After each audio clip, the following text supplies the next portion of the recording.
প্রশ্নের উত্তর মনে হয় অনেকবার দেওয়া হয়েছে।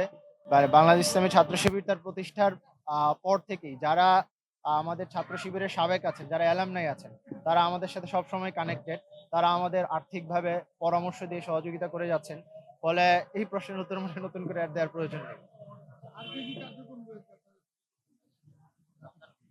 রমজান উপলক্ষে রমজান উপলক্ষে আমরা শুরুতে যেদিন রমজান শুরু হয়েছে, রমজানকে স্বাগত জানিয়ে হচ্ছে আমরা রমজান মিছিল করেছি এবং আমরা একটি সাংস্কৃতিক সন্ধ্যার আয়োজন করেছি।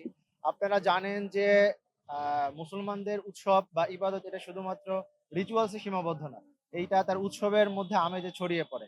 কিন্তু আমরা দেখেছিলাম যে বিগত 17 বছরে আওয়ামী লীগ মুসলমানদের এই উৎসবের অনুষঙ্গগুলোকে নানাভাবে দমিয়ে রেখেছে।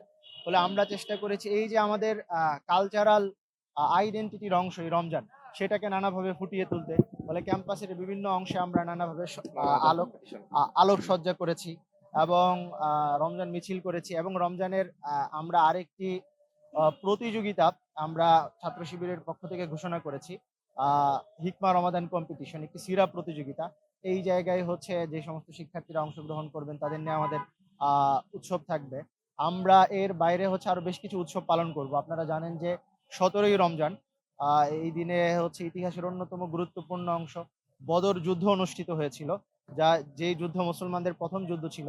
এই বদর দিবসকে উদযাপন করেও আমরা এই প্রোগ্রাম করার চিন্তা করেছি। এবং আরেকটি গুরুত্বপূর্ণ প্রোগ্রাম ছাত্র শিবিরের পক্ষ থেকে রমজান মাসে, সেটি হচ্ছে প্রোডাক্টিভ রমাদান। আপনারা জানেন যে আওয়ামী লীগের আমলে প্রোডাক্টিভ রমাদান এই প্রোগ্রামটি বাস্তবায়ন করতে গিয়ে আওয়ামী হায়ানাদের শিকার হয়েছিল আমাদের বেশ কিছু শিক্ষার্থী। তারা নির্যাতিত হয়েছিল শুধুমাত্র এই প্রোগ্রামটি বাস্তবায়ন করার কারণে।